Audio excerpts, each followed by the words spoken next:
Kwa majina anaitwa Daktari John Mosoka. Nitumie nafasi hii kuwakaribisha tena wapenzi watazamaji katika muendelezo wa mada zetu nzuri ambazo tuko nazo hapa zinazohusiana na swala zima la afya. Kwa siku ya leo tumewaandalieni somo zuri ambalo linahusiana na magonjwa ya figo. Tunapozungumza juu ya magonjwa yanayoshambulia figo, ni vyema pia tukafahamu figo ni nini. Figo ni moja ya viungo vya ndani ambavyo vipo katika mwili wa binadamu ambao vinakuwa mahususi na vinakuwa na kazi mbalimbali katika mwili wa binadamu.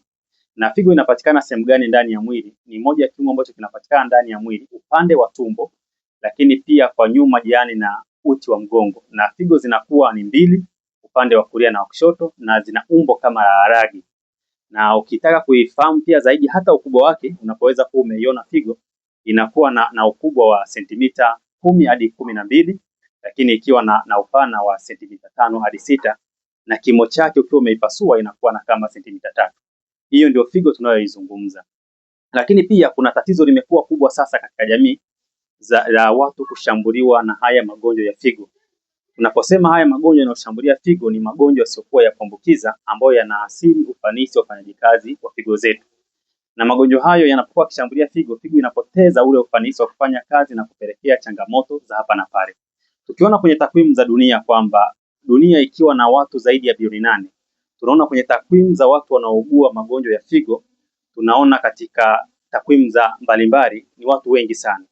Kwa takwimu za dunia tunaona zaidi ya watu milioni 800 kila mwaka wanaugua magonjwa ya figo, ambayo kwa asilimia hiyo ni asilimia kubwa ambayo pia inasumbua sana katika nchi zilizoendelea, ambapo katika nchi ya China pamoja na nchi ya India ndio inakuwa na watu wengi wenye hiyo magonjwa. Tunaona hapo kwa kila mwaka tunapata watu milioni 152 hadi 153 wanaoshambuliwa na tatizo la figo, ambapo pia katika watu hao katika takwimu pia za dunia tunaona zaidi ya watu milioni 5 hadi milioni 7 kwa kila mwaka wanapata machangamoto za ugonjwa sugu wa figo. Wanapata figo zao kufeli, tunaita kwa Kiingereza kidney failure, lakini pia wengine wanatakiwa kupandikiziwa figo ambao tunaita kidney plantation, lakini wengine wanatakiwa kusafishwa figo. Katika idadi ya watu milioni 5 hadi milioni 7 tunasema wanafanyiwa dialysis. Kwa hiyo tunaona jinsi gani hili tatizo lilivyo kubwa, kwamba kwa takriban ndani ya mwaka mmoja watu milioni 5 hadi milioni 7 wanapata changamoto za magonjwa sugu ya figo.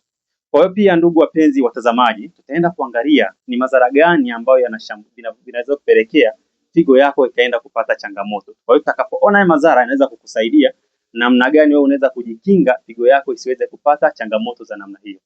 Moja ya visababishi vikubwa, wapenzi watazamaji, ambao mnaweza tukaviona inaweza kupelekea figo zako zikashindwa kufanya kazi kwa ufanisi.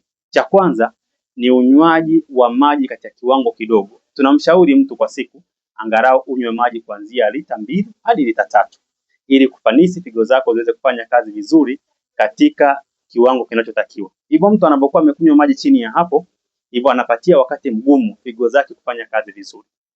Lakini kingine pia, wapenzi watazamaji, ni wale watumiaji wa pombe. Kwa hiyo unapotumia pia pombe, viambata vilivyopo katika pombe vinapopita katika figo vinapelekea figo zishindwe kufanya kazi vizuri.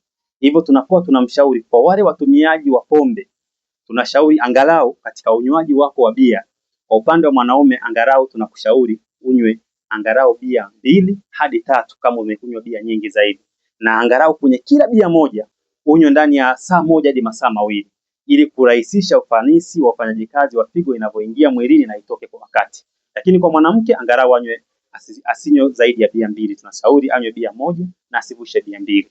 Hivyo akifanya hivyo figo zake zinabaki salama. Lakini unapozidisha kiwango hicho unapelekea kupata mkojo wa mara kwa mara na figo kuondoa kama taka mara moja katika mwili wako.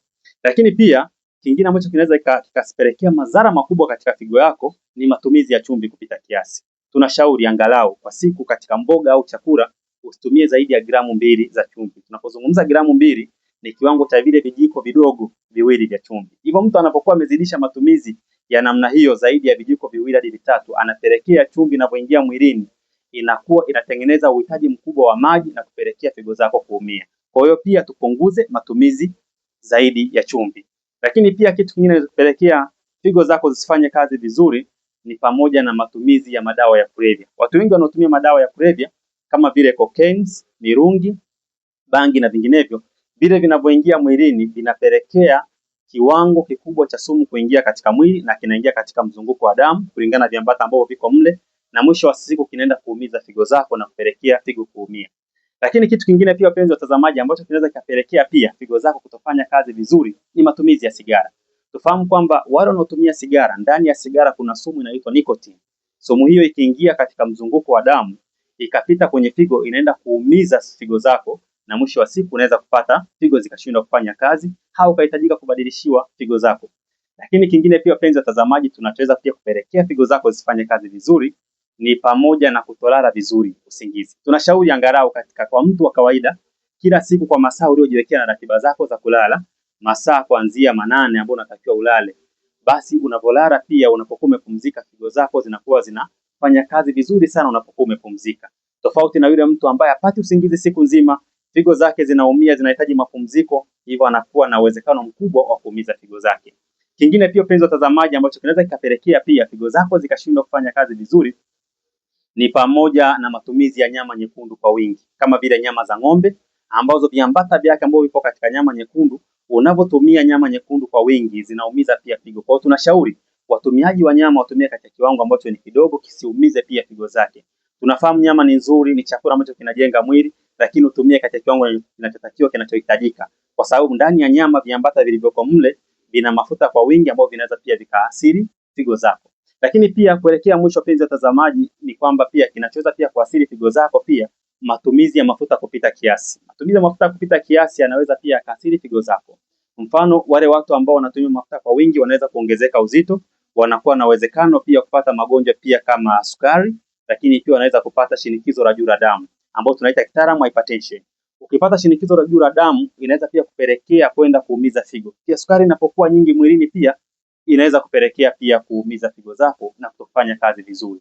Wapenzi watazamaji, ukichukua madhara haya yatatusaidia sana namna ya kuboresha pia afya zetu. Tufahamu kwamba figo yako ina kazi kubwa sana mwilini mwako. Kazi yake moja kubwa ya kwanza inatumika kwa ajili ya kuchakata vimiminika vyote vinavyoingia mwilini. Maji yote yanapoingia mwilini yanapita katika figo yako, inatakiwa yadhibiti na yatoe nje kama taka, na inatoa pia kupitia mfumo wa mkojo.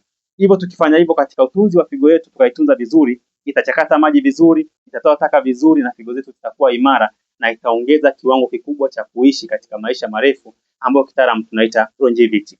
Baada ya kusema hayo, niwashukuruni sana, asanteni sana kwa kunitazama. Karibu pia katika vipindi vyetu vingine vinavyofuata.